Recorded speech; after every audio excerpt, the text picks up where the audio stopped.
evaluando. Precisamente en septiembre los fiscales que se han enterado de esta noticia, de este programa, pues me han encargado, y esto mismo que les estoy contando a ustedes con mayor detalle, se lo tengo que ofrecer a los fiscales de la Ciudad de Madrid.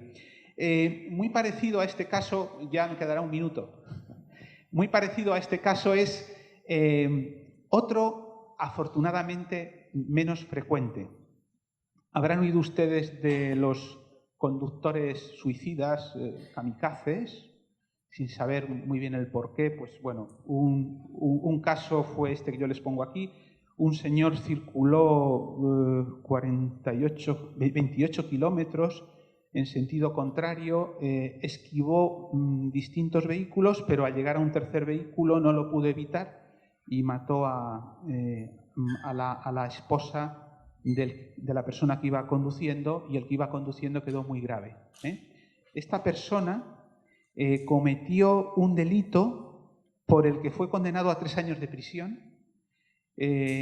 Cuando remiten al juez el expediente de libertad condicional y yo veo las actividades que había hecho, había sido comentarios de libro, actuaciones teatrales, animación a la lectura, auxiliar de limpieza. Nadie, durante los 2 años que estuvo en prisión, nadie le hizo ver la gravedad de su acción y las consecuencias que había tenido. Este caso fue muy curioso porque la propia administración penitenciaria, al remitir al juez de vigilancia el expediente de libertad condicional, reconocía que en 2 años la administración, no le había ofertado ni le había hecho ver la gravedad de su acción.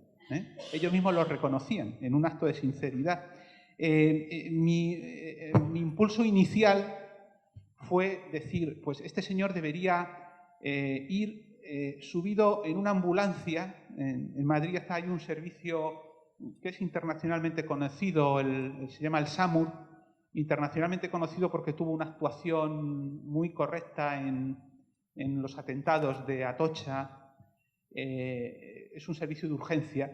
Y yo pensé, pues a este señor le subimos en las ambulancias del SAMUR y que vean las consecuencias de los accidentes. Pero el gerente del SAMUR me dijo, no, señoría, usted lo que pretende es matar a este señor porque son vehículos de alto riesgo. No, le vamos a ofertar a usted un programa de tratamiento mucho mejor. El SAMUR tiene un psicólogo de urgencia a las 24 horas.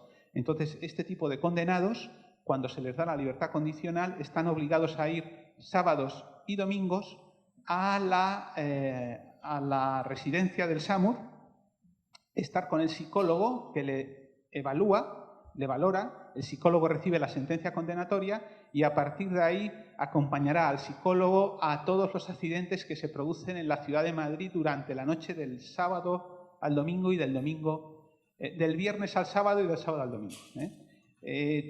Todos los días, se pueden imaginar, una ciudad de casi 4 millones de habitantes, hay accidentes graves. Estas personas tienen que presenciar los cuidados que dan, las consecuencias del accidente.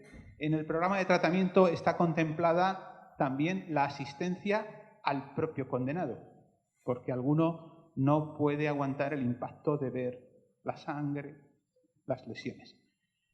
Esto es todo lo que quería decirles de forma rápida. Me imagino que alguna duda o pregunta la dejamos para después. Muchas gracias.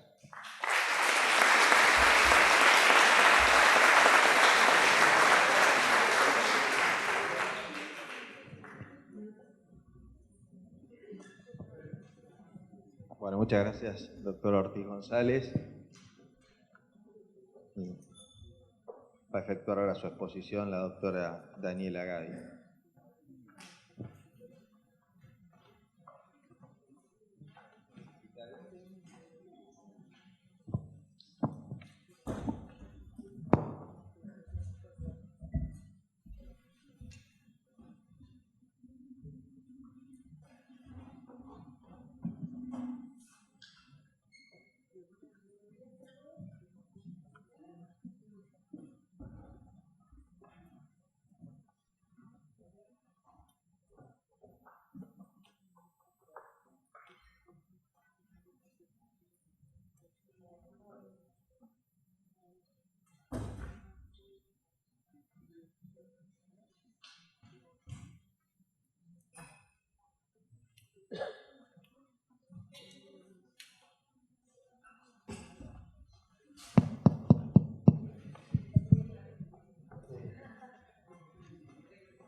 Hola, buenas tardes. Ahora sí, ¿no?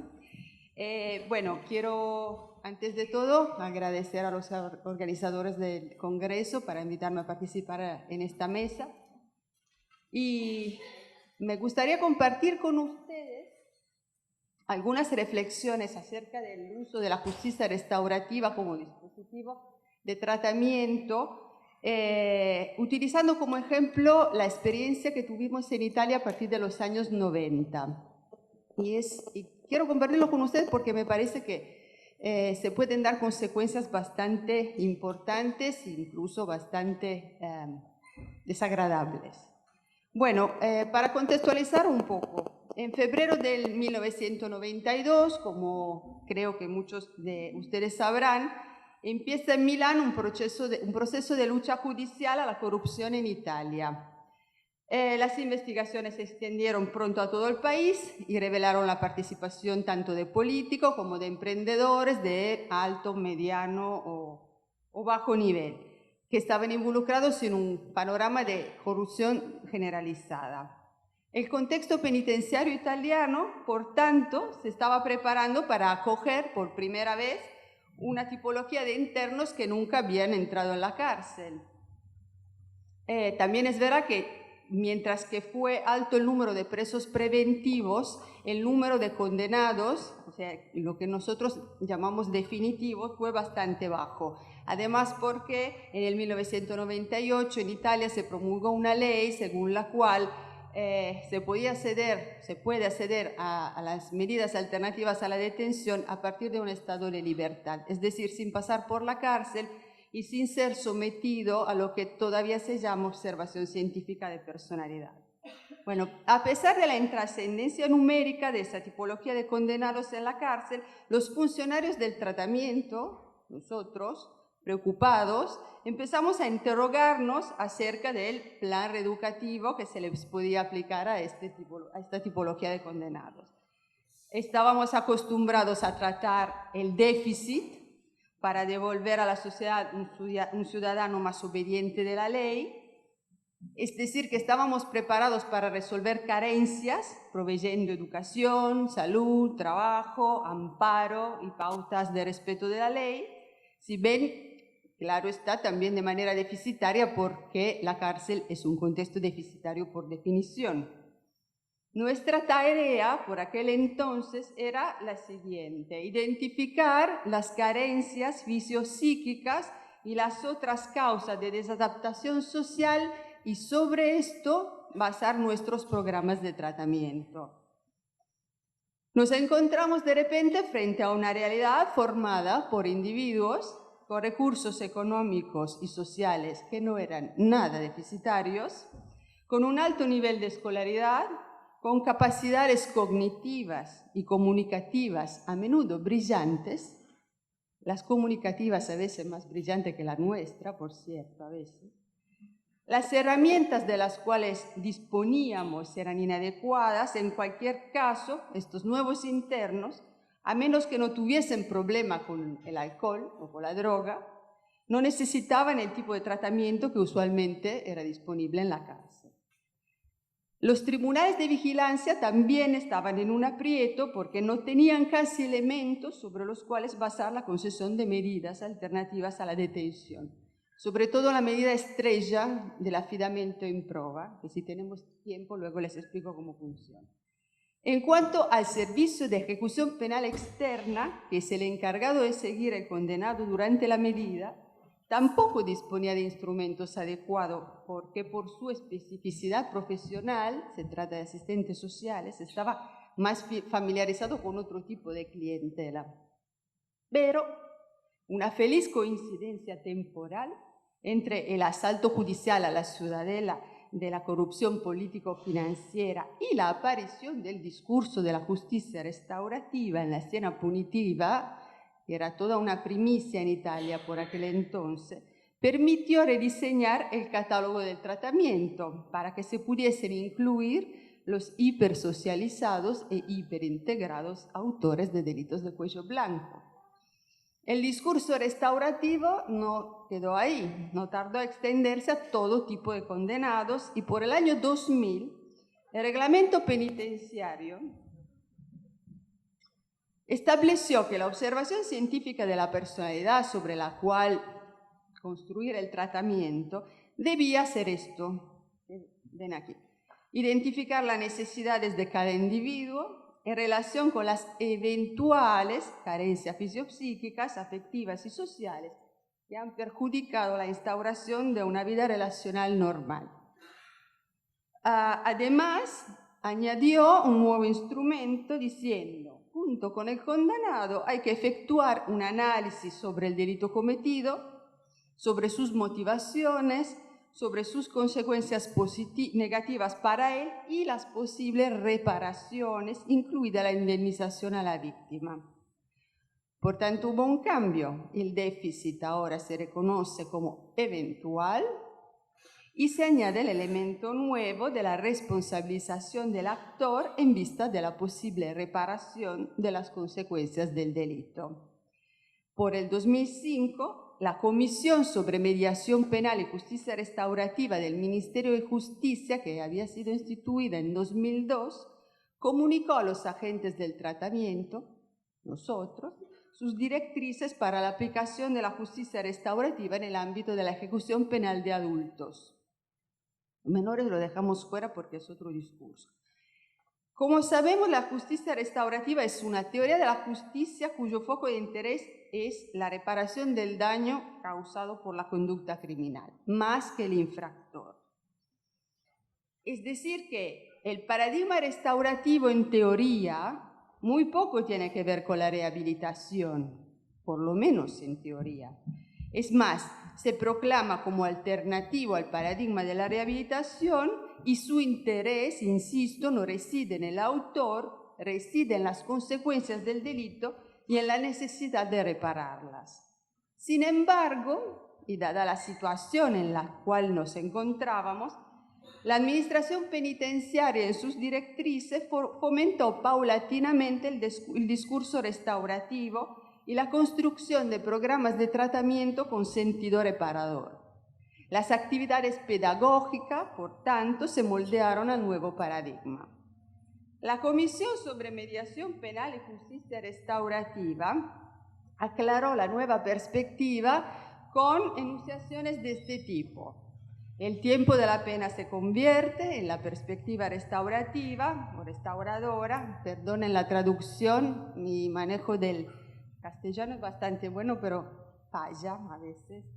En la perspectiva restaurativa, en un momento para reactivar el circuito de las responsabilidades individuales y sistémicas, mucho se puede decir acerca de estas responsabilidades sistémicas, pero no tenemos tiempo, es una lástima, pero bueno, la próxima vez, una ocasión para que el condenado reciba el apoyo para que pueda asumir su responsabilidad individual y el reconocimiento de la dimensión social y colectiva de su responsabilidad,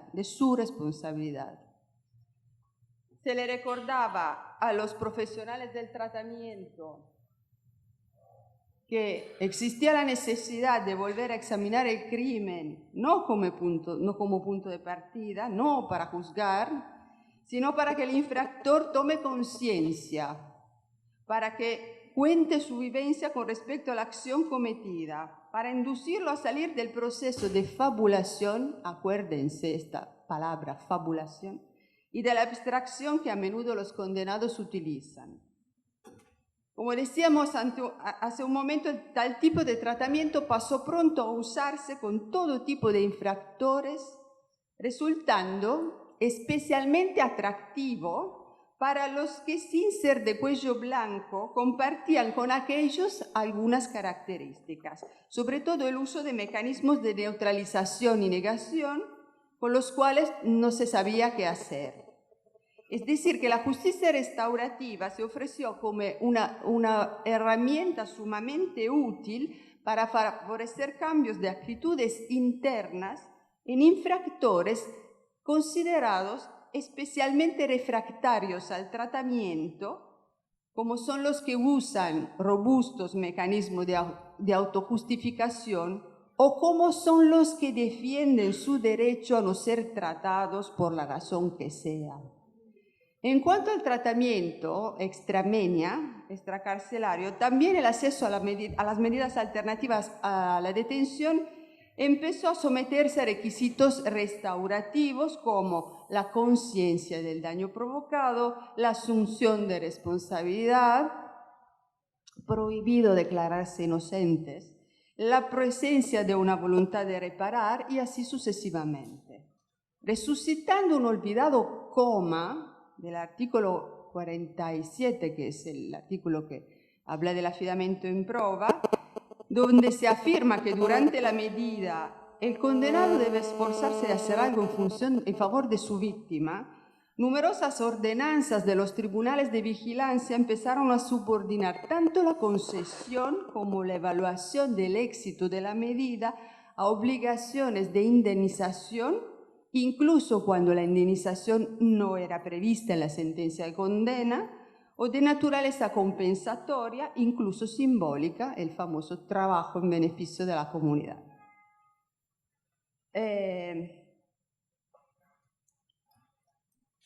En suma, tanto en las prácticas penitenciarias como en las decisiones del Tribunal de Vigilancia, la intención era y es inducir en el autor del delito, a través de una experiencia concreta, una reflexión sobre sus prácticas ilícitas, con la esperanza de modificar sus opciones de comportamiento para el futuro, es decir, una intención pedagógica más que reparadora. Hemos visto, pues, cómo delante de las dificultades planteadas por una tipología atípica de condenados, el discurso restaurativo se haya ofrecido como solución útil y oportuna. También hay que decir que en plena crisis de la ideología del tratamiento y para dar oxígeno a una función de rehabilitación que sabemos todos que agoniza hace tiempo, el discurso restaurativo se ha pronto extendido a la generalidad de los condenados, pero de una manera que aparece poco reflexiva y sin mucha atención para las consecuencias. Que se esté o no de acuerdo con el utilizo del discurso restaurativo en el marco de la ejecución de la pena, me parece que hay que plantearse por lo menos dos preguntas. La primera, ¿el discurso restaurativo como instrumento de tratamiento sirve de algo o no? Y segunda, ¿cuáles son las consecuencias del uso rehabilitador del discurso restaurativo? Ahora bien, en cuanto a la primera, creo que se puede contestar que los programas restaurativos en fase de ejecución de la pena como forma de tratamiento tienen las mismas probabilidades de éxito que cualquier otro tipo de tratamiento. También hay que reconocer que no hay estudios en este sentido. En Italia existen investigaciones sobre la reincidencia por lo que se refiere a las medidas alternativas a la detención, contengan o no una prescripción reparadora. Mientras que en otros países hay estudios sobre el uso de programas restaurativos que forman parte de la pena. En relación a estos últimos, quiero citar un estudio inglés que demuestra que la aplicación de la justicia restauradora no tiene efecto alguno en cuanto a disminución de la reincidencia. Si hay algún efecto en este sentido, tiene que ver con características individuales de los condenados y no con la participación en programas de tratamiento restaurativo. Al fin y al cabo, no es nada diferente a lo que se puede lograr con cualquier otro tipo de tratamiento, desde la terapia cognitivo-conductual hasta el deporte. Igual. En cuanto a la segunda pregunta, ¿qué consecuencia? Me limito a señalar lo siguiente. Primero, por lo que se refiere a las consecuencias sobre el tratamiento. Desde la aparición del discurso restaurativo, los agentes del tratamiento pudimos observar un aumento de la fabulación en los internos. ¿Recuerdan la palabra de antes? No una disminución. Bien conscientes de que una muestra de arrepentimiento les puede valer el acceso a una medida alternativa, muchísimos infractores, no todos evidentemente, pero muchísimos, a menudo aconsejados por sus defensores, han empezado a expresarse con un repertorio de discursos estereotipados que incluyen declarar su propia culpa, mostrar su arrepentimiento, proclamar la necesidad de pedir disculpa y reparar. Y tal repertorio es transversal a cualquier tipo de condenado, independientemente del delito cometido o de la proveniencia social. Por tanto, uno de los resultados es el fomento de actitudes insinceras, que es todo lo contrario de lo que se pretende lograr. Segundo, el discurso restaurativo conlleva una vuelta atrás en la justicia. El paradigma de la rehabilitación, expulsado por la puerta, vuelve a entrar por la ventana, pero vuelve a entrar de acuerdo a una visión anticuada de modificación subjetiva y moral, de captura del alma, más que en el sentido de resocialización. El contenido de la reparación, de hecho, requiere al infractor una obra de autorreflexión dirigida al arrepentimiento, a un cambio de actitud ética, a un alejamiento de las elecciones ilícitas dictado por una enmienda moral. En breve, un retorno a la pena medicinales de Santo Tomás y Platón, donde la pena sirve para curar el alma del pecador. El uso de las categorías de la justicia restaurativa como instrumento del tratamiento acaba por reintroducir la confusión entre ley penal y ley moral, porque la palabra reparación ha dado espacio a la entrada de contenidos tales como perdón, pedir perdón, arrepentimiento, que hacen referencia a la conciencia ética de los individuos y que parecían relegados ya como objetos de interés históricos porque son típicos de los estados confesionales o al menos de aquellas posturas que reconocen en el derecho un instrumento de reforzamiento de la moral. También hay consecuencias por lo que se refiere a la comunidad. La justicia restaurativa hace referencia a la comunidad como víctima del delito, por tanto como destinataria de reparación, y como lugar al cual el infractor tiene que volver una vez restaurados los vínculos de convivencia a través de los programas de reparación. Cabe observar primero que el concepto de comunidad al cual la justicia restaurativa hace referencia es un concepto indeterminado y a menudo fantástico. La comunidad en la justicia restaurativa parece ser lo homólogo del concepto de pacto social en las antiguas teorías contractualistas, es decir, un artificio conceptual. En segundo lugar, la comunidad destinataria de los programas de reparación a menudo ni se percata de que ha habido una reparación, a menos que no se trate de un caso de amplia difusión pública. Además, la comunidad podría perfectamente no sentirse reparada por la realización de un programa restaurativo al cual no ha participado.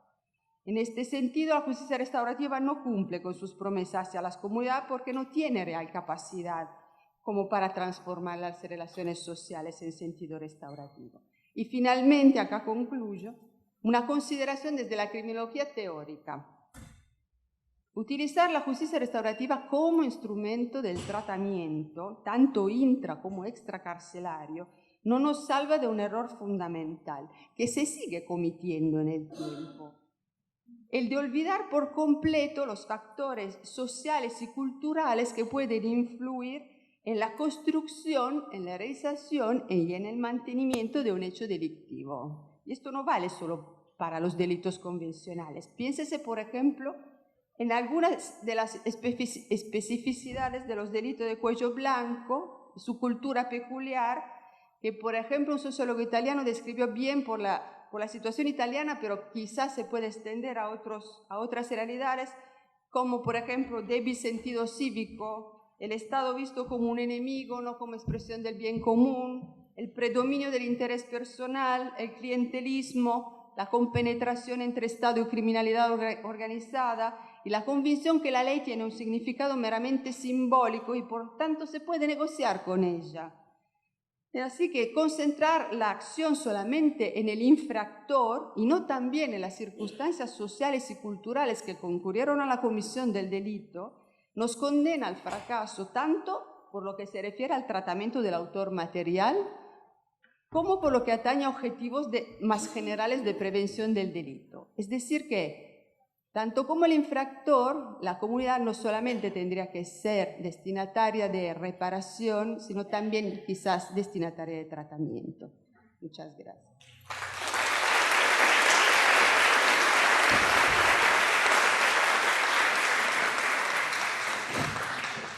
Muchas gracias, doctora Gadi. Y tiene la palabra a continuación la doctora Bettina Castorino. Buenas tardes. Bueno, me sumo a los agradecimientos por la invitación en la persona de Sergio Delgado, con quien hace años trabajamos estos temas. y un honor integrar este panel, la verdad, con los colegas y la colega. Una aclaración mínima, si bien ocupé el cargo durante 5 años de Defensora General de Junta Penal en la ciudad, desde hace 3 años estoy a cargo de la Secretaría de Derechos Humanos en el mismo ámbito, solo porque para que mi colega, que hoy es el adjunto, después no me acuse de usurpación de cargos. Bien, quiero aprovechar estos 15 minutos para compartir con ustedes, contarles nuestra experiencia, el trabajo que venimos haciendo con personas privadas de la libertad desde la Defensoría General de la Ciudad. Es un programa que fuimos armando realmente desde cero, de atención psicosocial, pero antes de contarles los detalles de cómo trabajamos y cómo nos viene yendo en ese terreno, como aquí hay varias personas que nos visitan, por suerte, de otros países, de otras regiones, quiero contarles brevemente el marco político-institucional en el que se desenvuelve la justicia de la ciudad. Por un lado, brevemente contarles que hace muy pocos años que la justicia de la Ciudad de Buenos Aires existe como tal, que es distinta de la justicia que se sigue llamando nacional, que tiene asiento igual en el territorio de la capital federal.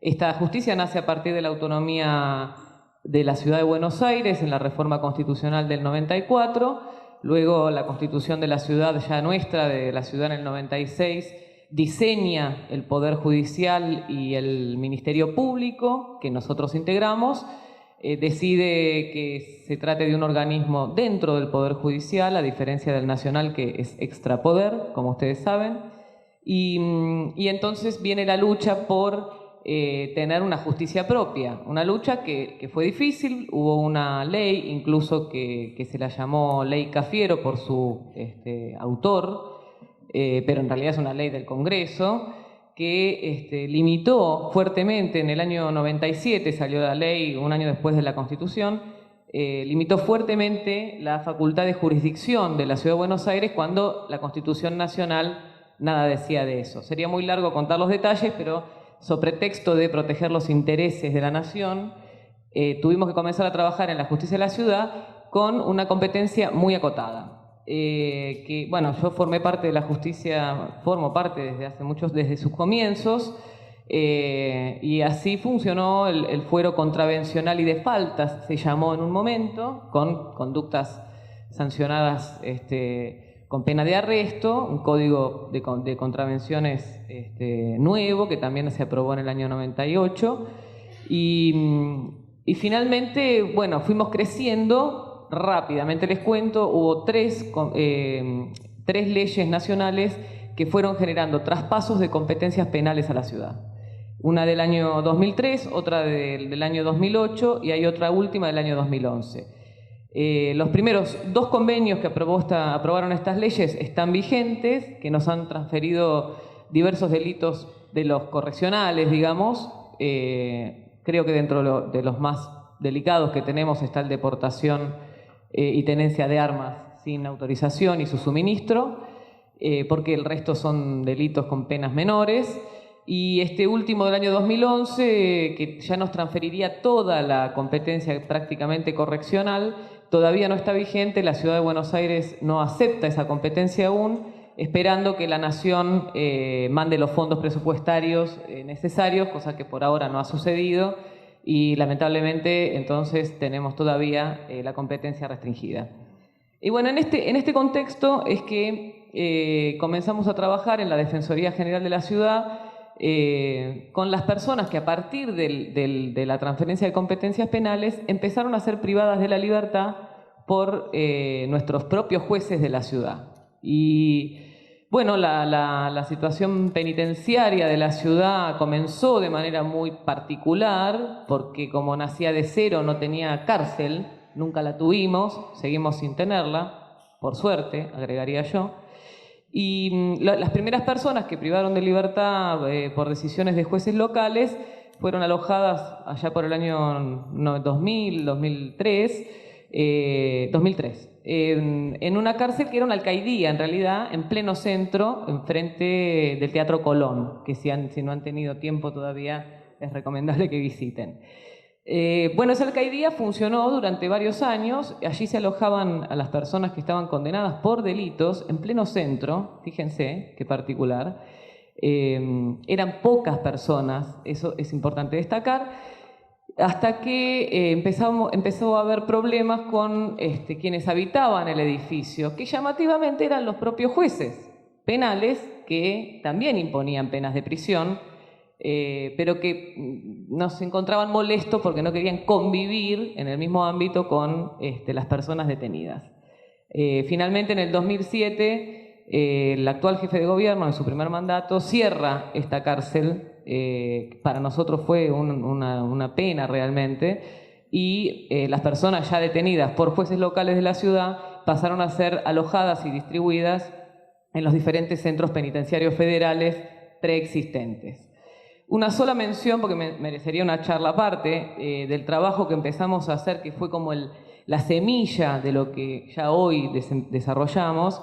El trabajo que hicimos en esa unidad fue muy, muy productivo, porque empezamos a realizar visitas en ese entonces casi a solas con quien es hoy el coordinador del equipo, Javier Scipioni, que está aquí con todo su equipo. Empezamos a realizar visitas semanales. Había muchísima más laxitud para el ingreso al lugar, porque había muy pocas personas. No había para nada, digamos, saturación en cuanto a la cantidad de espacio, y hasta llegamos a realizar reuniones grupales con los detenidos, hasta talleres de lectura. Me acuerdo uno de los defensores, que todavía lo sigue siendo, que le encanta la literatura, dio un taller de literatura, y no tuvimos incidentes de violencia en todos los años que funcionó esa unidad. Insisto que eran pocas personas, pero quienes controlaban a los detenidos eran del Servicio Penitenciario Federal. Las mismas personas que en los otros centros imprimían violencia, trasladadas a un lugar donde las reglas no funcionaban del todo igual, generaron realmente resultados muy diferentes y positivos, en nuestra opinión. Bueno, a partir de allí nuestra tarea se complejizó, porque empezamos a vernos obligados a recorrer los diferentes centros que están, incluso hay uno solo alojado en territorio de la capital federal, que es la unidad, se llama ex unidad de Devoto, en el barrio de Devoto, y después están los complejos federales de Ezeiza y de Marcos Paz, que son verdaderamente ya alejados de la capital. Yo no voy aquí a expresarme acerca de las críticas al tratamiento penitenciario, porque ya el profesor Mapelli lo ha hecho de manera brillante, pero sí quiero decirles que teniendo muy presente esto que se ha dicho aquí, de cómo funciona el tratamiento penitenciario, y que no parece ser muy distinto en los lugares del mundo de los que hoy estamos hablando, nosotros desarrollamos un dispositivo psicosocial de atención para las personas detenidas. ¿Qué características tiene la voluntariedad? Algo bien distinto de lo que es el tratamiento oficial penitenciario. La persona detenida elige si quiere o no recibir nuestra atención. Nunca es jurídico nuestro asesoramiento, porque para eso están los defensores oficiales, que desarrollan muy bien su tarea. Y otra diferencia muy, muy importante que ha sido marcada aquí también, la confidencialidad. El trabajo que nosotros hacemos con las personas detenidas es absolutamente confidencial. Por supuesto, salvo para el defensor o defensora de la causa, a quien mandamos informes permanentemente. Esto ha hecho que realmente no tuviéramos que generar el trabajo, ir moldeándolo, incluso entre las diferentes disciplinas que establecimos como intervinientes en el trabajo. Es un trabajo interdisciplinario. Aquí están las trabajadoras sociales, las psicólogas y psicólogos que conforman el equipo. También hay abogados, pero les insisto que no trabajamos en lo jurídico. Básicamente hacemos visitas semanales, nos reunimos tanto con la persona detenida como con su familia fuera de la cárcel. Los presupuestos teóricos de nuestra tarea tienen que ver con reconocer la selectividad del sistema penal. Estando el profesor Virgolini acá, ni me atrevo a decir qué significa eso, lo dirá Julio. No somos ingenuos, quiero decir, sabemos que las personas que están prisionalizadas lo son porque son elegidas por el sistema y tenemos muy presente eso para desarrollar nuestra tarea. Básicamente los profesionales apuntan a que el sujeto se pregunte qué ha sucedido, qué tuvo que ver, qué le ha pasado, qué circunstancias lo han llevado a verse involucrado en el hecho que lo lleva a la cárcel.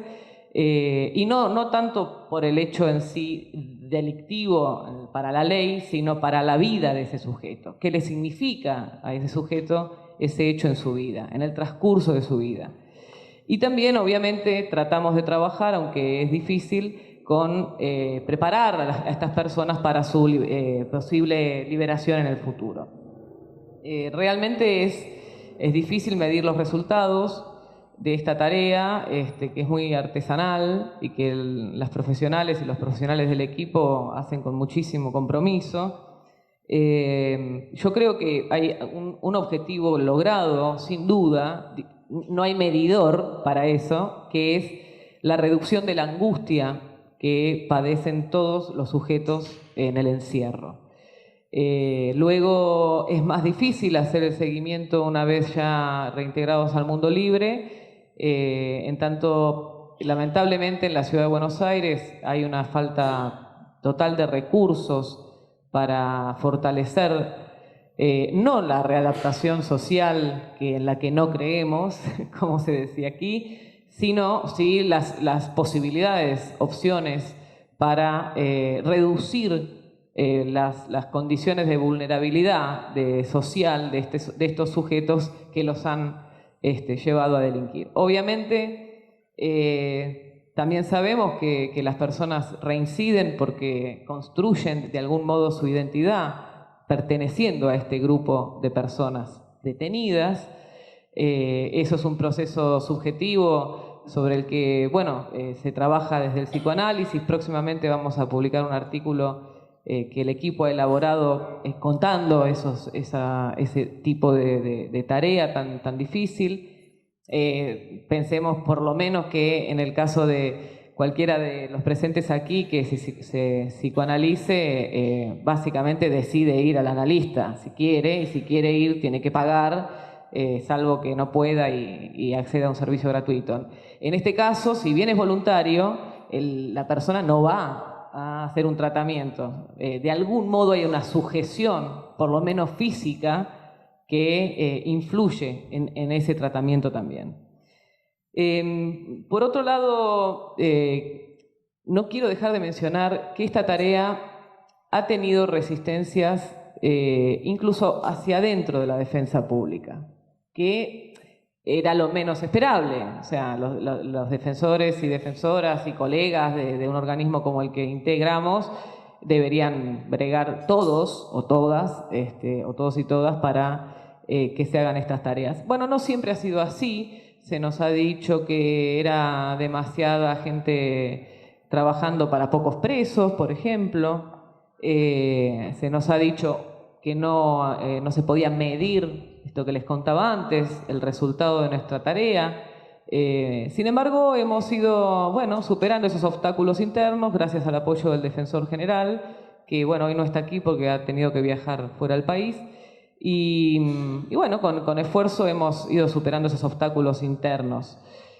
También hemos evitado trastocamientos, tratando de no repetir los problemas del tratamiento penitenciario que aporta la cárcel. Por ejemplo, nos ha pasado que los jueces de la causa, que en la ciudad es el mismo juez el que condena o absuelve que el que revisa la ejecución de la pena, nos ha pasado que nos pidieran a nosotros, como equipo interdisciplinario de la defensa, monitorear a la persona una vez que tenía acordadas salidas transitorias o libertad condicional. Nosotros nos hemos negado rotundamente a hacer eso, aunque podía ser tentador en el sentido de cubrir a nuestros defendidos, y lo digo en masculino exprofeso porque no tenemos mujeres detenidas en la ciudad por jueces locales. Nos hemos negado a hacer ese tipo de trabajo por lo que les contaba antes de la confidencialidad de las entrevistas con las personas detenidas. Lo que sí hacemos es remitirle al defensor o defensora de la causa informes periódicamente, informes psicosociales o alguno incluso más específico que se nos pida, para que se evalúe junto con la persona detenida si eso se va a usar o no en la causa. Nunca directo a la causa de ejecución de la pena. ¿Qué falta en la ciudad? ¿Qué desafíos tenemos pendientes en materia de penitenciaria? Hablábamos antes de empezar con Julio y con Sergio Delgado que en realidad está casi todo pendiente en la ciudad de Buenos Aires. No tenemos cárcel propia, salvo, aclaro, la de contraventores, que luego de cerrar aquella que les conté, el actual gobierno la hizo funcionar y la hace funcionar en el estadio de Atlanta, un estadio de fútbol, que parece broma, pero no lo es. Hay que ingresar a la cárcel de contraventores prácticamente por la cancha, y de hecho el lugar de esparcimiento es el campo de juego, que nunca lo usan. Pero bueno, no tenemos cárcel para penas privativas de libertad de prisión.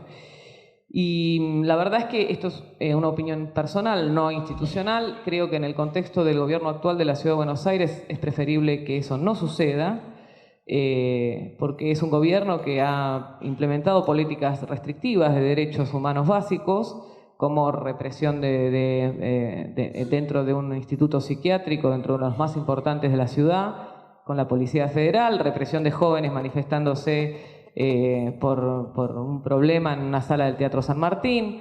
Hemos tenido un escuadrón que levantaba indigentes de las calles de madrugada, con lo cual todo indicaría que una cárcel construida en este contexto iría rumbo a peor, como también se decía aquí, que pasa siempre, pero con una preocupación extra.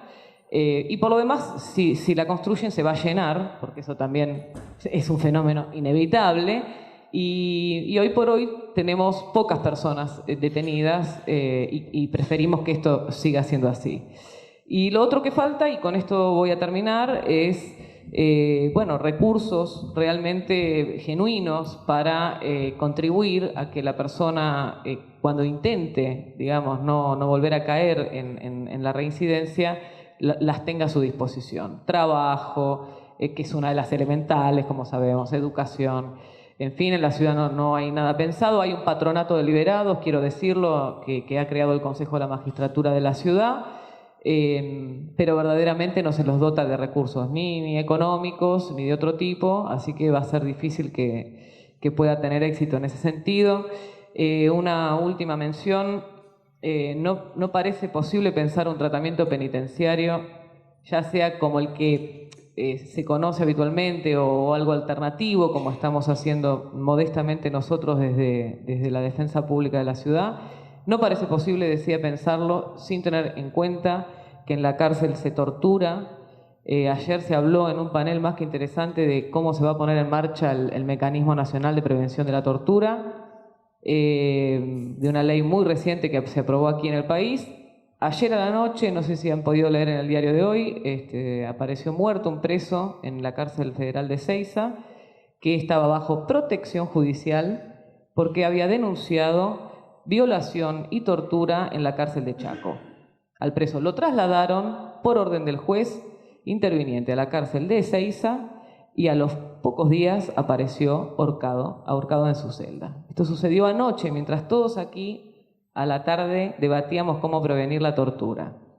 Creo que nada es pensable si no se combate básicamente esa deformación de la humanidad. Muchas gracias.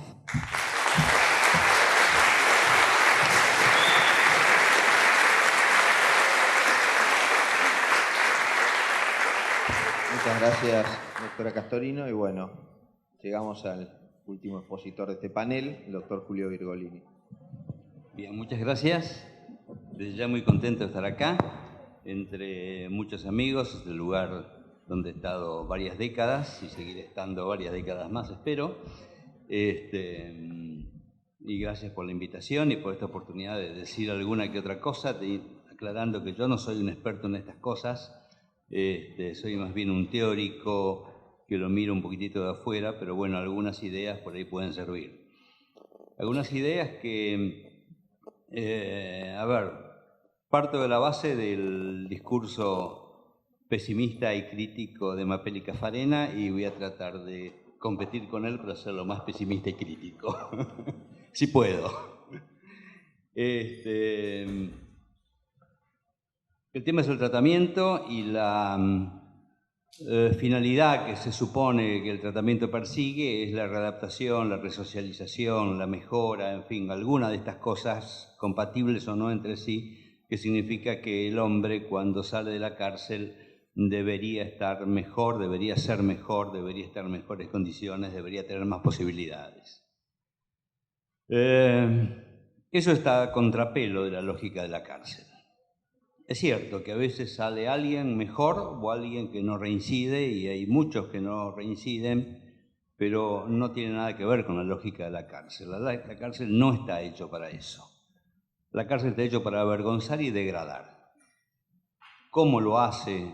¿Con qué profundidad lo hace? ¿Con qué profundos son las consecuencias? Depende, pero el efecto de la cárcel y el efecto simbólico del derecho penal se apoya precisamente en la capacidad de la pena privativa de libertad de avergonzar y degradar a la gente.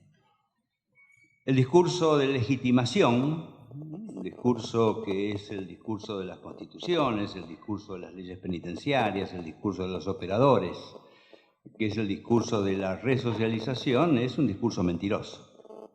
Es un discurso necesario porque los operadores tienen que adjudicarse cierta dignidad a su función, y me parece bien, porque en todo caso es una función digna de acuerdo a cómo lo hagan. Es necesario para la legitimación política del sistema de justicia penal en general, pero eso no quita que sea falso. Es necesario en algún punto para el público, porque quiere creer o necesita creer de alguna manera que las situaciones de alarma social tienen alguna respuesta, y la respuesta más dura posible en esta etapa en donde la demanda de penalidad o de mayor punitividad está generalizada en la Argentina y en todas partes.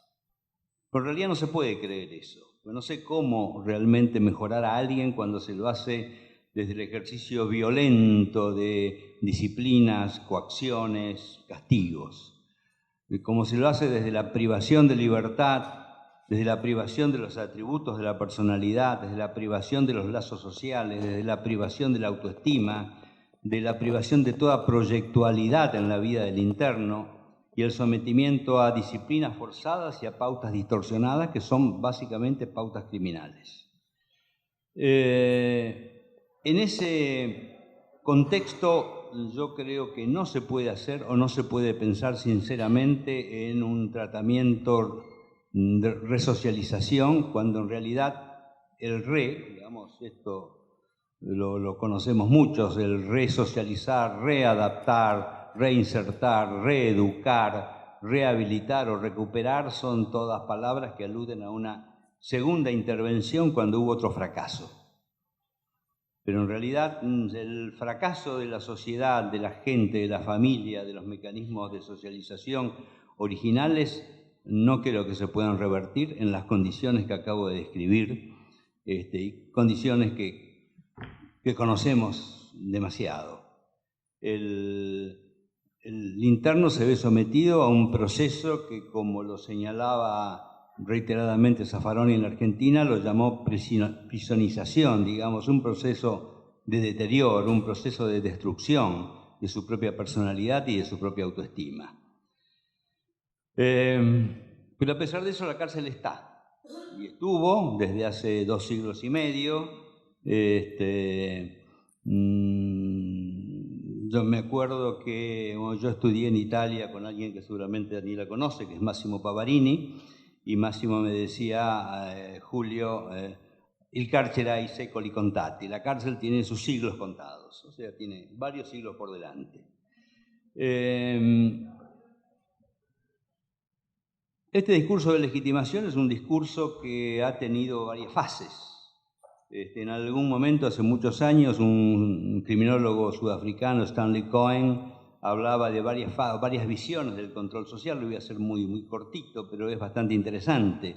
En la época de la difusión de la respuesta carcelaria, era una época en donde se suponía que el sistema de justicia criminal servía para aquello que decía que tenía que servir, o sea, reducir la delincuencia y reducir la reincidencia. Y por lo tanto, era una idea, una historia de progreso, solo obstaculizada por falta de recursos, y por lo tanto lo que hacía falta era más cárceles y más patrulleros o más policías o más esposas de estas, ¿no?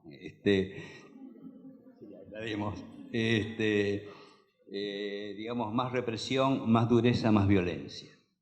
Y eso satisface, además, satisfacía siempre la demanda social de penalidad. Una segunda visión después, cuando se empezó a descubrir que la cárcel en realidad no resocializaba, no servía para nada, no se puede reeducar, mejorar a alguien en condiciones de extrema dureza, y que lo mismo sucedía a través de procesos de estigmatización y de destrucción de la trayectoria social posible y de la personalidad, incluso en aquellos sistemas alternativos de control en el territorio, de ver cómo la persona actúa afuera, de cómo está controlada, tiene promesas de hacer tal o cual cosa, de concurrir, no concurrir, estudiar, no estudiar. Todos circuitos que terminaban siempre en la cárcel, porque el centro de todo eso que está afuera, el centro de todas las medidas alternativas es la cárcel. La medida alternativa sirve porque está la cárcel como amenaza central. Las medidas alternativas, cuando evidencian el fracaso en una, el individuo se va corriendo hacia el interior hasta terminar en la cárcel y hasta terminar de la cárcel más blanda a la cárcel más dura. Entonces la cárcel sigue existiendo como medida o amenaza de degradación, de amenaza de vergüenza y de destrucción total. Y entonces, frente a esta segunda visión que dice esto no sirve, no funciona, después de pronto aparece otra, tercera, quizás más descarnada o más cínica, que es la que dice, no, la cárcel sirve, es exitosa. Eso lo decía Foucault, digamos, la cárcel nació junto con su discurso crítico, pero la cárcel siempre se ofrece a sí misma como el remedio de ese discurso. ¿Y por qué? Porque la cárcel sirve. Para Foucault sirve para gobernar y distribuir ilegalismos en sentido del ejercicio político del poder. Para otros sirve como regulador del mercado de trabajo, etc. Otros para disciplinamiento a los efectos de la difusión del trabajo industrial en la revolución industrial y en el crecimiento de las burguesías. Y últimamente sirve para simplemente custodiar, simplemente para neutralizar, simplemente para sacar de circulación a quien no se quiere que está. Digamos, el sinceramiento del discurso mentiroso de la resocialización en realidad lleva a algo que es absolutamente desencantado. La cárcel sirve para sacar de circulación a la gente, sirve para sacar de circulación a gente que no queremos, a los enemigos que hemos creado, para derrotar a los que ya están derrotados por la vida, y lo hace por un periodo de tiempo, ¿no? 1 año, 3 años, 5 años, 15 años, o para siempre, porque a veces la destrucción es completa y el individuo que sale de la cárcel está tan quebrado y tan vencido que no tiene ni fuerzas para volver a delinquir. Ahí logra reducir la reincidencia. Frente a esto, ¿qué hacemos? Digamos, frente a esto tenemos la retórica de la resocialización, que la cárcel mejora o que la cárcel por lo menos debe mejorar. Y es una retórica que, así como no nos podemos desprender de la cárcel porque no sabemos qué hacer, tampoco nos podemos desprender de esta retórica porque sería reconocer o sincerar un ejercicio inhumano que está en todo caso prohibido por la Constitución. Digamos, los principios de humanidad impiden que uno reconozca que la cárcel hace lo que hace, pero la cárcel hace lo que hace. Y entonces hay una especie de hipocresía necesaria. No podemos reconocer que la cárcel destruye y tenemos que decir que la cárcel reeduca. Y tampoco podemos desoír el mandato constitucional. La Constitución argentina incorpora tratados internacionales, entre ellos la Convención Americana de Derechos Humanos, que dice que la finalidad esencial de la ejecución de las penas privativas de libertad es la reforma y la readaptación social del condenado. La Ley Penitenciaria Nacional, que Mapelli leyó, dice que la finalidad de la ejecución de las penas privativas de libertad es lograr que el individuo adquiera la capacidad de comprender y respetar la ley. Digamos, no estamos viendo, o digamos, no nos hemos adherido a un sistema en donde suponemos que tenemos que darle valores a alguien que tiene todos los motivos quizás para rechazarlos. Digamos, no es una tarea de enmienda moral o de transformación moral o de manipulación del alma humana. En realidad es una exigencia mucho más modesta. Digamos, lo que esta retórica dice, que hay que tratar de que el interno sea capaz de comprender y de respetar la ley.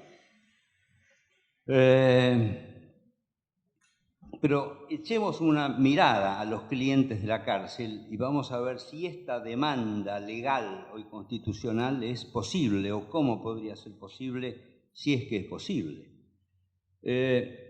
Los clientes de la cárcel,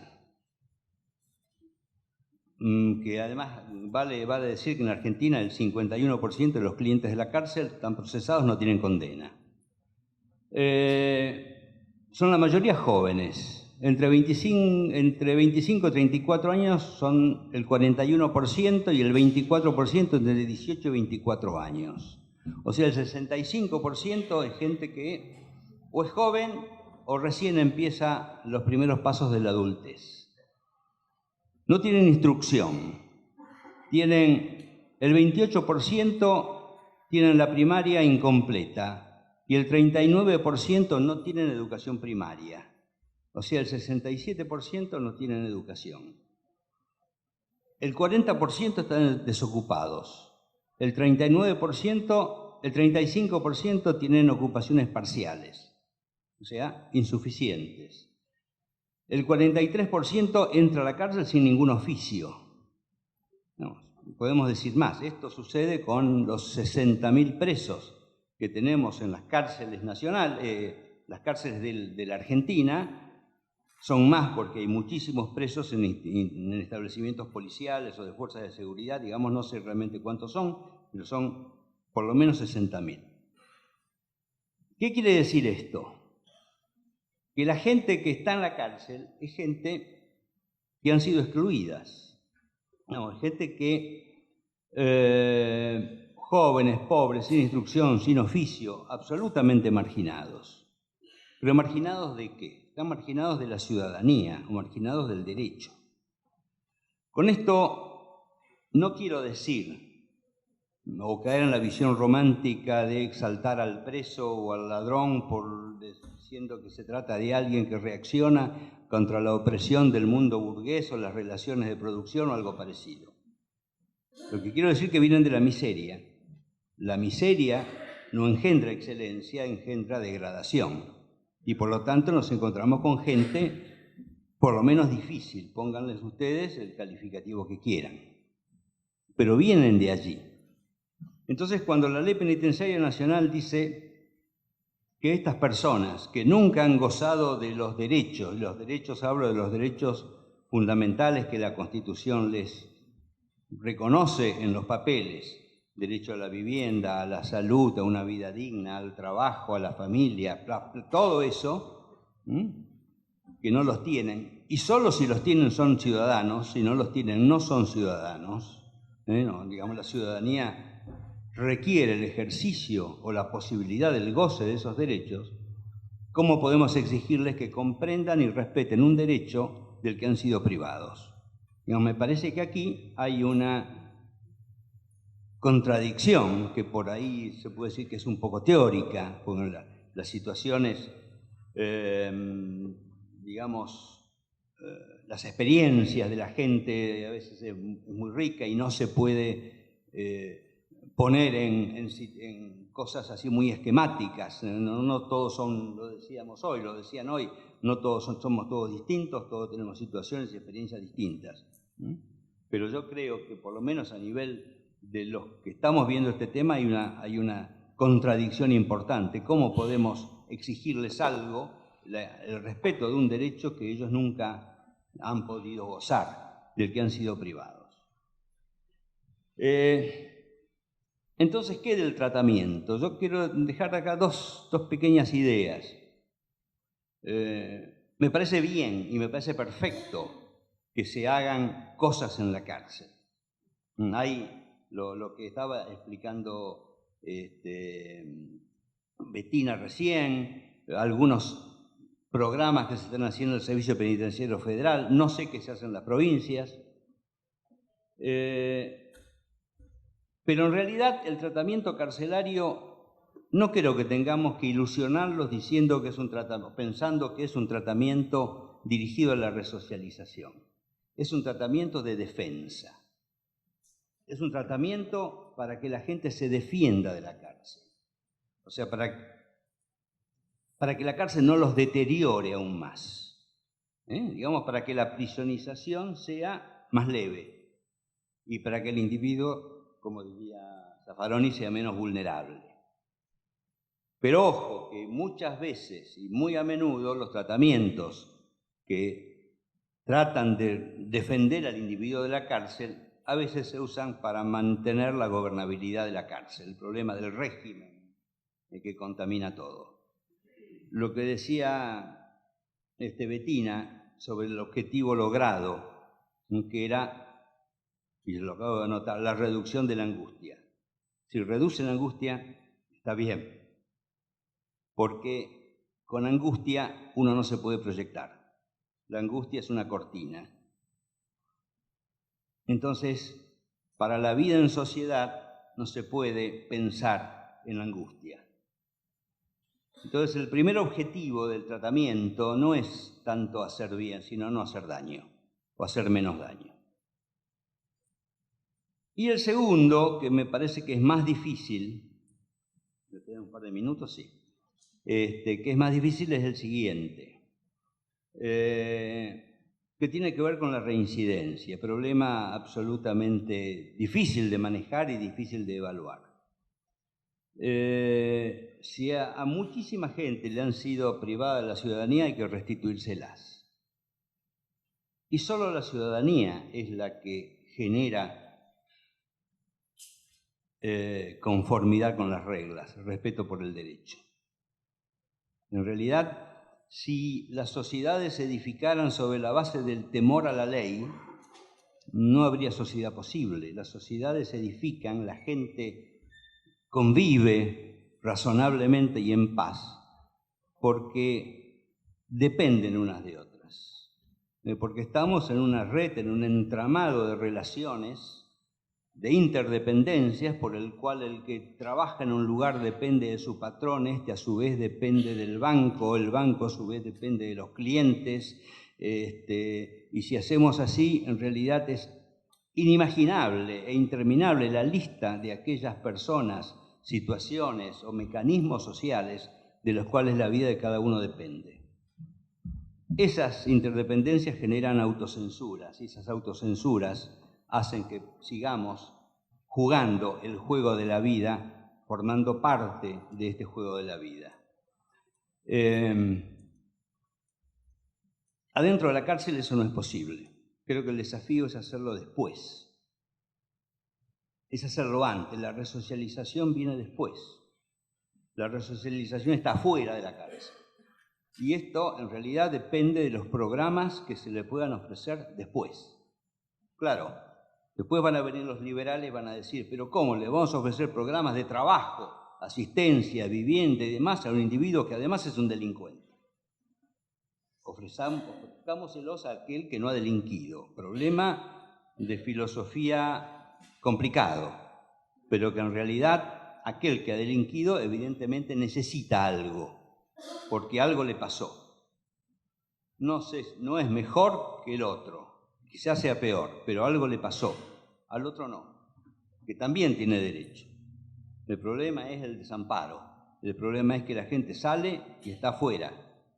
No me acuerdo la canción Mirta de Regreso, los argentinos la conocen, que alguno la vuelve a escuchar, de Baglietto. Es lo que le pasó. Entonces pienso que la resocialización es un desafío para después. El tratamiento está bien como reducción de la angustia. La resocialización nos tenemos que poner en práctica con la gente trabajando, asistida, ayudada y acompañada.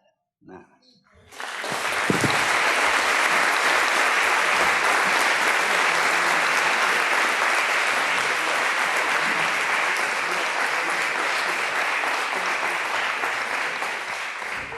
Muchas gracias, doctor Virgolini. Y previo a la formulación de preguntas, quiero destacar lo valioso de las exposiciones de este panel y sobre todo agradecer el estricto cumplimiento de las pautas horarias por parte de los disertantes que facilitaron la labor de este coordinador. Así que, bueno, pasamos a las preguntas. Si alguno tiene preguntas para formular, les alcanzo el micrófono. Vamos a la otra.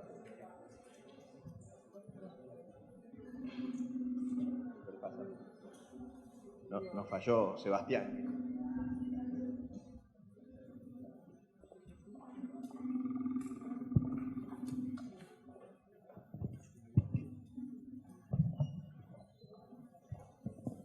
Hola, ¿qué tal? Soy defensora adjunta del Chubut. En realidad mi pregunta va directamente a Daniela Gadi y a Julio Bergolini, puesto que escuché interesante la propuesta que han traído a este encuentro, pero me llama la atención que aún seguimos utilizando palabras que implican la teoría de la infracción, es decir, infractores, escuché tratamiento. Si bien el discurso puede ser pesimista, no encontramos una opción positiva por parte de lo que yo observo en relación a ese discurso. Considerar la posibilidad de un tratamiento cuando una persona, entiendo yo, que ha cometido o es o no responsable de un hecho, implica hablar de personas enfermas. Es decir, el paradigma que hemos utilizado durante muchos años y el cambio de cultura es muy difícil en relación al estado infractor. Nosotros, humildemente desde Chubut, analizamos la situación desde la teoría del conflicto. Y para nosotros las personas no necesitan tratamiento, necesitan solucionar su conflicto. Y la solución del conflicto implica la solución del conflicto entre los dos protagonistas del conflicto. ¿Quiénes son los protagonistas? La víctima y el imputado. Esto es importante, qué sé yo, traerlo a este encuentro, porque justamente no creo que Buenos Aires sea diferente, Italia tampoco, en relación a la cantidad de delitos que necesariamente se registran en cada lugar y que seguramente la mayoría son delitos contra la propiedad. Y esto ha sido tenido en cuenta en nuestra provincia y decidimos escuchar a las víctimas y escuchar a los imputados. Y tener en cuenta a los imputados como personas, no como objetos o como Estado paternalista que necesita entregarle a estas personas un tratamiento. Por eso disiento, con mucho respeto, señor Bergolini, con el tema del tratamiento post-penitenciario. ¿Por qué no hicimos el tratamiento antes? Si es que existe un tratamiento. Para mí la palabra tratamiento no es necesaria, no es utilizable en este caso. Del análisis de estas causas en las cuales estas personas estaban sometidas, estamos hablando más del 70% de delitos contra la propiedad, la gran mayoría no son delitos graves, sino delitos donde hay conflictos. Y cuando escuchamos a las víctimas no quieren cárcel, y lo tenemos grabado en audiencia. Quieren que esa persona justamente se haga o no responsable de este delito, y no necesitamos llegar a una condena, sino que necesariamente lo hacemos antes. Esto implica que acompañamos a esta persona cuando el Estado debió haberla acompañado antes, porque si una persona tiene un conflicto con la ley penal, necesariamente viene limitada en sus derechos, como usted lo dijo, desde la cuna. Y cuando el Estado no participó antes, no nos queda otra que hacerlo en ese momento. ¿Pero por qué llegar a la cárcel? Es así que antes, en la primera audiencia, que se llama audiencia de control de detención, los defensores somos proclives a poder analizar la situación del caso, del hecho en sí, y escuchar a las víctimas. Y las víctimas lo que quieren es que se les solucione su situación patrimonial, que se devuelvan las cosas, que se le paguen las cosas, y que esa persona, porque las víctimas también piensan, que esas personas que cometieron ese error, ¿sí? Si se le informa cuál es la situación de vulnerabilidad que tuvo, tenga una oportunidad por parte del Estado, siendo las víctimas, en este caso, quienes piden que esas personas no tengan un tratamiento, sino que cumplan con alguna actividad que implique una responsabilidad. No piden disculpas, porque hay un principio que se llama inocencia. Entonces, no piden disculpas en la audiencia. Lo que hacen estas personas es ir apenas se hace el acuerdo conciliatorio, pues son personas y no se toma desde el ámbito económico, pues somos defensa pública y tenemos más del 90% de los casos, no tenemos rédito. Entonces, se logra con esto, bueno, voy acotando, se logra con esto que esta persona se someta al cumplimiento de un acuerdo y la cumple, y realmente las organizaciones que han intervenido a los efectos de que se cumple con ese tratamiento no solamente dan buenos parámetros a favor de esa persona, es decir, buenos conceptos, sino que además son insertados, peco con la palabra, pero son insertados, para mí no salieron de la sociedad, pero bueno, son insertados nuevamente a la sociedad, incluso con trabajo. Y esto implicó que la intervención del Estado fue previo incluso a una condena. Por eso lo que yo quería preguntarle a la señora Daniela, es justamente cuáles fueron las políticas de acción que tomaron en Italia a los efectos de poner en práctica la justicia restaurativa, porque no escuché cuáles fueran las prácticas que se utilizaron, solamente que fue infructuoso el sistema, pero no manifestó cuáles eran las prácticas.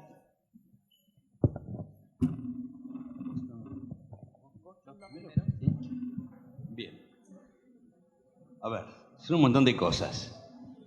En primer lugar, acá no hemos examinado las razones por las cuales se lleva a la cárcel. O sea, todas estas intervenciones parten de la base de que hay alguien en la cárcel o que hay gente en la cárcel. Yo estoy totalmente de acuerdo con favorecer la existencia de sistemas que impidan que la gente vaya a la cárcel. Y los sistemas de mediación penal, que supongo que es lo que se está haciendo en Chubut, son uno de ellos. Digamos, llegar a la cárcel es realmente una desgracia y hay que tratar de evitarlo. Ahora, de lo que hablamos era de qué pasaba con la cárcel. Nuestra crítica a llegar a la cárcel probablemente sea todavía más firme o más profunda que la que hemos hecho respecto de lo que se hace en la cárcel. Ahora, con la gente en la cárcel, lamentablemente, ¿qué se hace?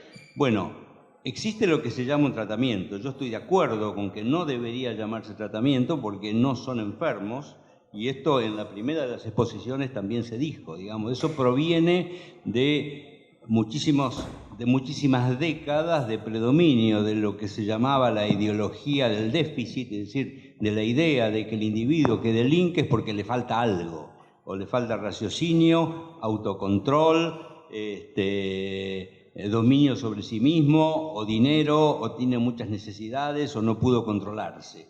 Y por lo tanto es necesario volver a trabajar sobre él, y por eso se llama tratamiento. En realidad está mal. Sería mejor llamarlo asistencia, y alguna asistencia, ¿por qué? Porque si está lamentablemente en la cárcel, en lo que yo no estoy de acuerdo, pero si ya está en la cárcel, por lo menos que pueda defenderse un poco más del ambiente en que está. Yo me refería a que la ayuda a este hombre o a esta gente sea más efectiva si es fuera de la cárcel. ¿Por qué? Porque si el objetivo de todo esto, por lo menos dentro del discurso declarado, y si queremos de alguna manera rescatar un poco la validez del discurso, que es tratar de que no vuelva a delinquir, la mejor forma de que no vuelva a delinquir es que tenga una vida buena. Y para que tenga una vida buena hay que tratar de que en la libertad, o cuando recupere la libertad, esté en condiciones de tener aquello que necesita.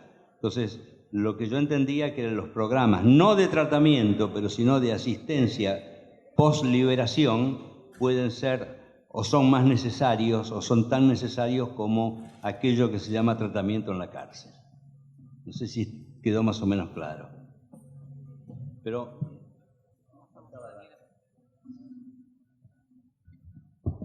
hola, no entendí su nombre. Gladys. Bueno, Gladys, gracias por tu pregunta, porque me das la ocasión con el micrófono. Me das la ocasión de aclarar una cosa. Yo no quise hacer y no quiero hacer un discurso en contra de la justicia restaurativa. Además de criminóloga, soy mediadora comunitaria, así que sé de qué hablo. Lo que sí que me preocupa es el utilizo de algunos instrumentos de la justicia restaurativa como tratamiento en la fase de la ejecución penal. Porque estamos hablando de una fase en que la persona está sometida a un chantaje bastante peligroso. Está privado de su libertad y está jugando, bueno, está haciendo algo, está haciendo de todo para volver a tener su libertad. Entonces considero que por ser especialmente vulnerable, los instrumentos de la justicia restaurativa no deberían de usarse en la fase de ejecución de la pena. Ahora bien, que el discurso de la justicia restaurativa sea muy interesante, esto yo no lo dudo, fuera del sistema penal, absolutamente fuera del sistema penal. Pero claro, acá podríamos hablar durante mucho tiempo de la filosofía de la justicia restaurativa. Eso por un lado. Por el otro lado, bueno, sí, podría también decirte muchas cosas acerca de la justicia restaurativa y mediación penal en Italia, pero no sé si este es el contexto. Si querés, luego charlamos un ratito. ¿Okay?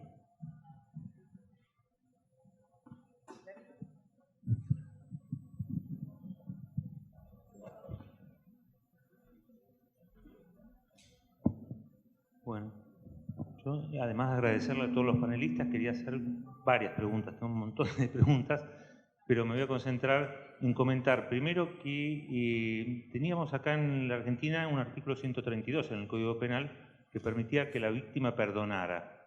Después de un incidente en La Pampa con una víctima que perdonó, que fue asesinada por el perdonado, lo suprimimos del Código Penal. El Congreso votó por unanimidad esto, nadie dijo, no, está en todos los códigos penales del mundo, es un perdón del ofendido, y no tenemos la posibilidad ahora del perdón del ofendido en delitos contra la integridad sexual. Yo disiento con la posición de que no se pueda recurrir a la mediación. A mí me parece que incorporar a la víctima en la ejecución de la pena, con la posibilidad de que la víctima perdone, y con la posibilidad de que el perdón de la víctima abra la puerta de lo que ya está cerrado, y valide socialmente la liberación de la cárcel, es algo muy importante. Yo a la distancia veo los programas en España en relación a los hechos gravísimos de la ETA y del terrorismo hace muchos años. Bueno, ha terminado hace poco la problemática del terrorismo, no ha terminado todavía totalmente la problemática, y tengo la imagen de una mujer, de una víctima de la ETA que se entrevistó con el victimario. En el diario El País decía: mi marido habría aprobado esta entrevista. El marido muerto habría aprobado esta entrevista, ¿no? Golpea a ver a la víctima o al familiar de la víctima perdonando. Por otro lado, siento que los programas de prueba, me refiero a las salidas transitorias, a las formas de sacar a la gente que entró a la cárcel y que está dentro de la cárcel para intentar disminuir el daño. En realidad son programas de disminución de daño y para intentar reintegrarlos a la sociedad. Son exitosos, pero tienen muy mala fama. Son exitosos, pero y quiero decir por qué son exitosos. Porque las tasas de reincidencia que plantean son las más bajas. Uno va a ver la tasa de reincidencia de los que egresan el último día después de cumplir una condena abrupta y es la peor. El que salió con libertad condicional tiene tasa de reincidencia, pero es mucho más baja. El que salió con salidas transitorias tiene la menor tasa de reincidencia de todas. Ahora, esa tasa de reincidencia es impresentable socialmente, es algo que genera una reacción muy difícil de sustentar. Le preguntamos al profesor de la Universidad de Pekín, que nos dio la charla a última hora ayer acá, si habían tenido estos programas de prueba en China, y dice sí, pero que los combatieron mucho porque eran muy peligrosos. Es cierto que plantean un peligro, pero creo que hay un problema en no percibir que son menos peligrosos que no tener esos programas. No tener esos programas y que la gente crece abruptamente después de haber sufrido maltrato durante muchos años. Les pediría alguna reflexión sobre la posibilidad de presentar esto teóricamente. Yo recuerdo las investigaciones, por ejemplo, de Hilde Kaufmann hace muchos años, hace 40 años, sobre la estadística alemana, planteando cómo la terapia social disminuye la tasa de reincidencia, ¿no? Quien ha pasado por terapia social, lo que ella describía como tratamiento, educación o trabajo dentro de la cárcel, presentaba estadísticas de reincidencia menores que la de quienes no habían accedido a este tipo de programas adentro de la cárcel. La verdad es que esto lo podemos verificar en la incorporación a los programas de prueba. Bueno, no sé si alguno de los panelistas desea conversar y debatir sobre esto.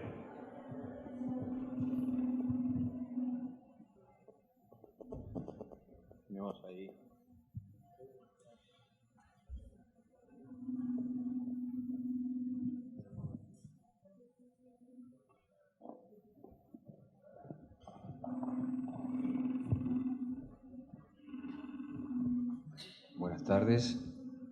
Mi consulta es para el doctor Mapelli y quisiera preguntarle si usted ve que los programas específicos de intervención que se han ido incorporando a lo que es la administración penitenciaria en España no han servido de alguna manera para ir optimizando lo que es el tratamiento penitenciario, y si usted en esa administración penitenciaria ve en estos últimos años un crecimiento en cuanto a la calidad del servicio que presta a los internos alojados en las distintas prisiones de España. No sé si está clara la pregunta.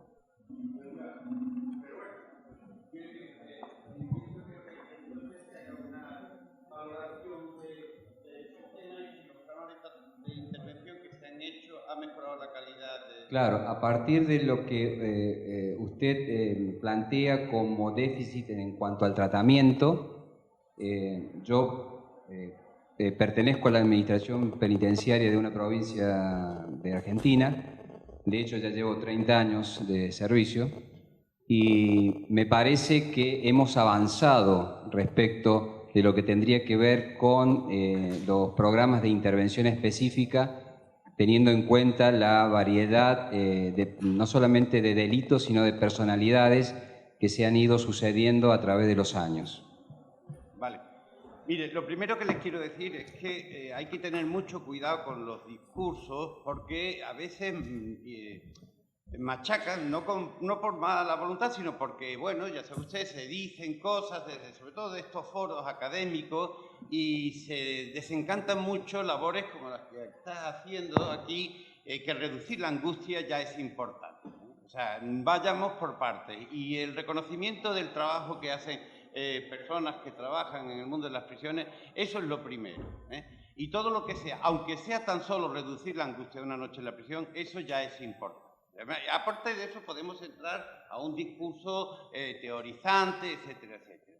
Lo que mi propuesta, a mí personalmente, en mi investigación actual, lo que a mí me preocupa es llevar a la cárcel un principio que le llamo principio de normalización del sistema penitenciario, y que podría decirse también una laiquización de las instituciones penitenciarias. Ese principio queda bien recogido, a mi juicio, en las normas penitenciarias europeas del 2006, concretamente en los principios fundamentales que establece en el apartado 5, y que me voy a tomar la licencia de leerles textualmente.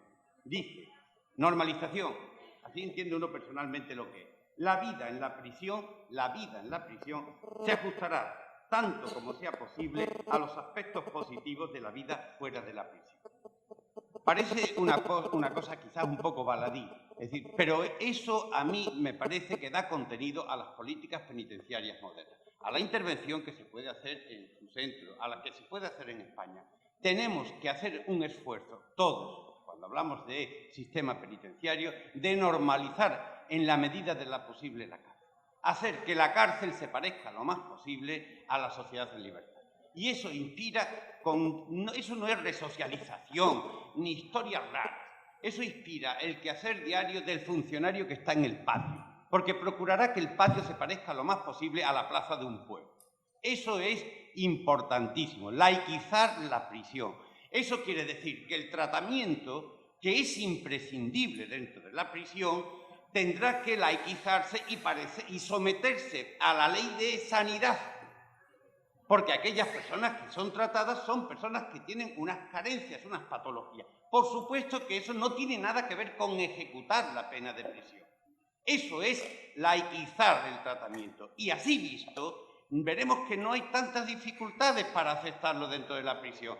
La prisión, ¿cómo va a resocializar? Eso es absurdo. Eso es un proceso complejísimo que no se puede conseguir en los 2 años que estamos. Eso es una coartada que no nos creemos nadie. Ahora, lo que eso no puede hacer es que el Estado social se dé la espalda y deje de reconocer que en la prisión hay miles de personas que tienen verdaderas patologías, muchas de ellas originadas por la propia prisión, y que tienen que ser a las que se le tiene que ofrecer, a la vez que un curso de alfabetización, un programa de tratamiento, como se ofrece en los ambulatorios en la calle y en los hospitales, con las mismas garantías. Así lo entiende un servidor. Y como tengo el uso de palabra, pues me voy a abusar de él y le voy a decir otra cosa que me preocupa. La prisión del siglo XXI, que no tiene nada que ver con lo anterior, pero bueno, lo voy a decir porque me apetece. La prisión del siglo XXI, esa que ustedes tienen en la cabeza, no es sobre lo que ahora tenemos que empezar a preocuparnos con mucha diligencia, es esa nueva prisión que está ahí a la vuelta de la esquina. La prisión del siglo XXI la vamos a llevar nosotros encima y se va a manifestar en forma de pulsera. Y esa pulsera que estará ya mismo, está ya en el mercado, tecnológicamente muy perfeccionada, esa será la nueva prisión contra la que tenemos que estar muy atentos los juristas de todo corte. Porque, a diferencia de la prisión que ahora conocemos, presenta dos características muy importantes. La primera, que cuando hoy un recluso se mete en la celda a la hora de dormir y se echa la sábana encima, es libre para soñar. La prisión del siglo XXI, las terceras generaciones de las pulseras de control son activas. Quiere decir que también durante el sueño transmiten si ese interno se está excitando sexualmente o no se está excitando, si ha fumado, ha tomado droga o no ha tomado droga, si está triste, si está alegre. Y todo eso va a una base de datos y es transferido a instituciones que no sabemos de qué son. Esa es la prisión del siglo XXI. Y la segunda característica importante que tiene esa prisión del siglo XXI es que, si yo les digo a ustedes que están en esta sala, que levanten la mano a aquellos que han estado en la prisión, probablemente me levantarán la mano 1, 2 o 3. Si dentro de 10 años le pregunto a ustedes quién lleva pulseras, probablemente levantarán la mano un montón de ustedes. Eso es lo que verdaderamente, personalmente, empieza a preocuparme. Tener conciencia de esta nueva prisión que está ahí, como digo, en el próximo horizonte y que eso no tiene nada que ver con lo anterior, ¿vale? Pero bueno, lo quería decir.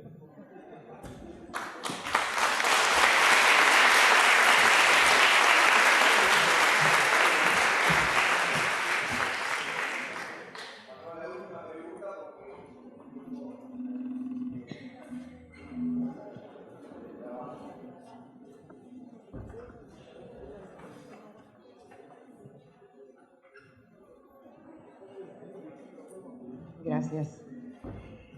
No, simplemente pareciera que todos los relatos tienen que ver con, como que todos tenemos claro qué es la cárcel, qué produce, cuál es el régimen carcelario, no solo en la Argentina, sino en todos los lugares del mundo.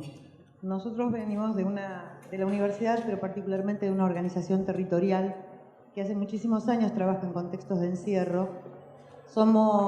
Luchamos contra la cárcel directamente. Nosotros no consideramos que pueda haber ningún tipo de asistencia dentro de la cárcel, ni ningún tipo de tratamiento, como decía acá la doctora, porque no son enfermos. Una de las cosas que se me ocurría, después de escucharlo al doctor Virgolini, es que si, al menos en la Argentina, cumpliéramos con el artículo 14 bis de la Constitución, reduciríamos a la población carcelaria en un 60-70%, porque la mayoría de los chicos que están detenidos y las chicas, como dijo el doctor, son jóvenes, morochos y pobres, a los que se les ha violado absolutamente todos sus derechos. Y que el Estado, como respuesta a ese delito que cometió el Estado primero con ellos, le responde, si se quieren sublevar, con la cárcel. Después de la cárcel, doctor, y esta era mi pregunta, creo que no hay ningún tipo de asistencia, porque la cárcel destruye absolutamente. Hoy estamos viviendo como una situación difícil para nosotros, los que hacemos esta tarea, tanto en el ámbito territorial como en el académico, porque estamos escuchando muchos discursos resocializadores, entre comillas, o prácticas de tratamiento que siguen sosteniendo a los grupos mafiosos penitenciarios de distintas provincias o del país. Adentro de las cárceles hay grandes negocios. Todo se compra y se vende, absolutamente todo, y no estoy diciendo ninguna cosa que ninguno de nosotros sepamos. Todos sabemos que todo se compra y se vende. Entonces, Cuando hablamos de ejecución penal y avalamos, por ejemplo, las cárceles fábricas, todos sabemos que estamos avalando la explotación de un montón de personas que no van a ser respetadas como trabajadores, porque no van a poder entrar los gremios adentro de las cárceles. Cuando hablamos de educación nos pasa exactamente lo mismo. Se venden los cupos para que la gente pueda llegar a la universidad, en la mayoría de sus casos. Venden por distintas cuestiones. Esas personas, y son muy pocas las que llegan a esos espacios, la mayoría vive malamente en los sectores de población carcelaria, los que llamamos población, o que conocemos nosotros como población carcelaria, hambreados, con frío, analfabetos, como dijo el doctor, torturados, violentados, muchas veces aparecidos ahorcados como el muchacho de anoche. Entonces yo pregunto, después de este paso por la cárcel o de esta cárcel, ¿cuál es la asistencia o el tratamiento que se puede hacer por afuera del muro con estas personas, doctor?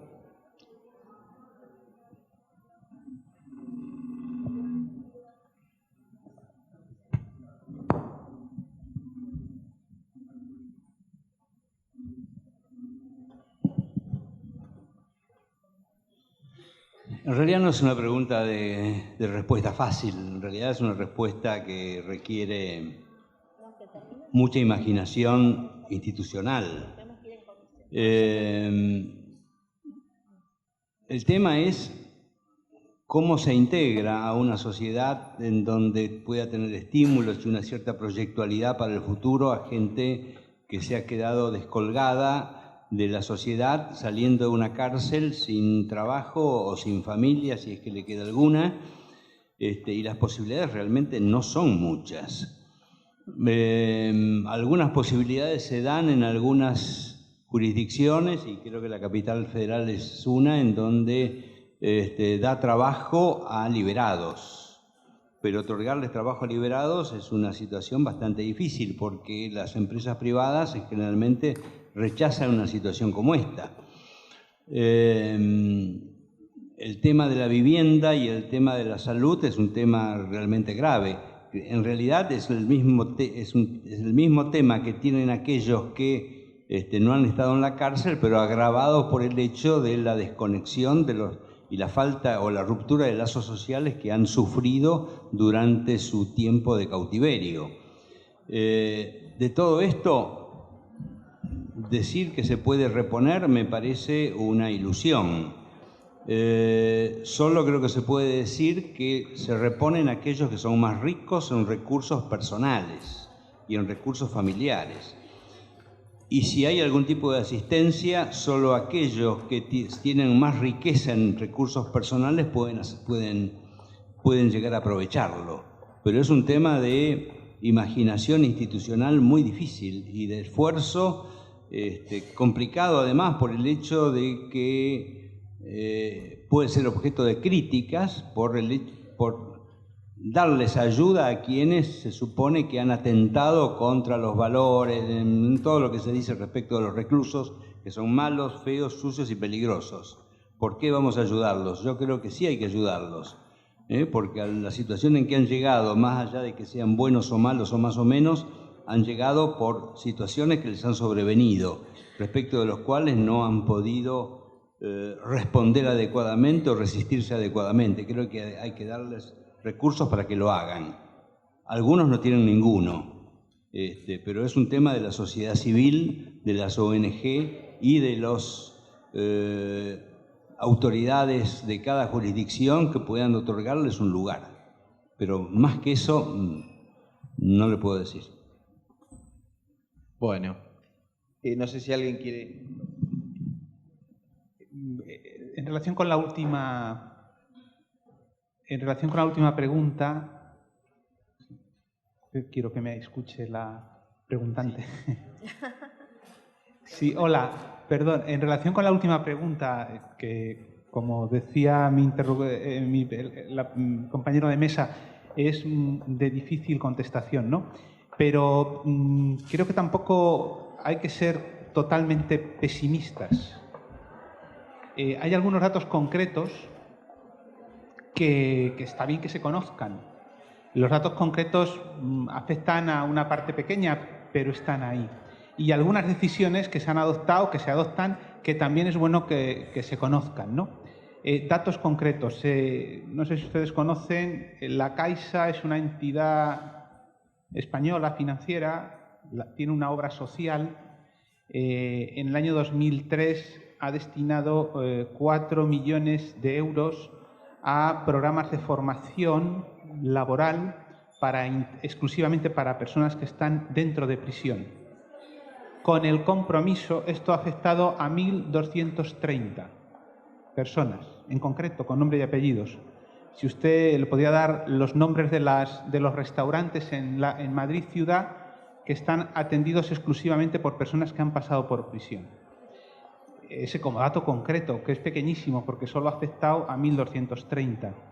En España, el gobierno anterior sacó una orden que es desconocida, por la cual cuando una persona de prisión sale, la resolución del juez concediéndole el tercer grado o la resolución de la propia administración penitenciaria concediéndole el tercer grado, cuando es un ciudadano extranjero, es el equivalente al permiso de trabajo.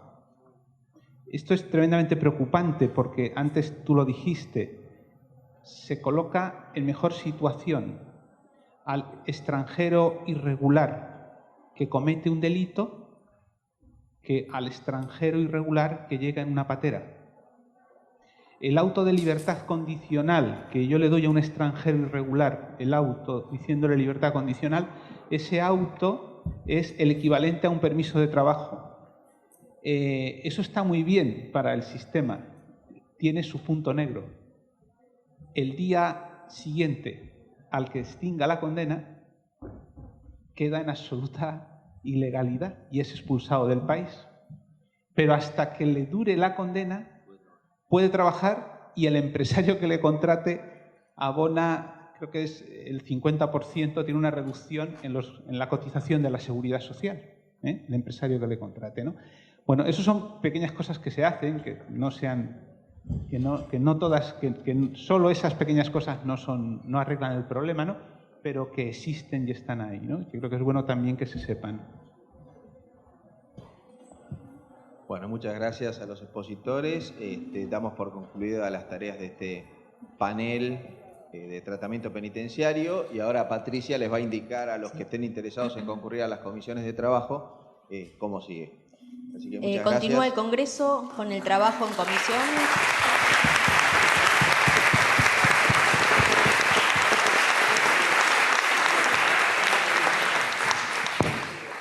Bueno, continúa el Congreso con el trabajo en comisiones. La comisión número 1, niños y adolescentes, va a funcionar acá en esta sala van a realizar su trabajo.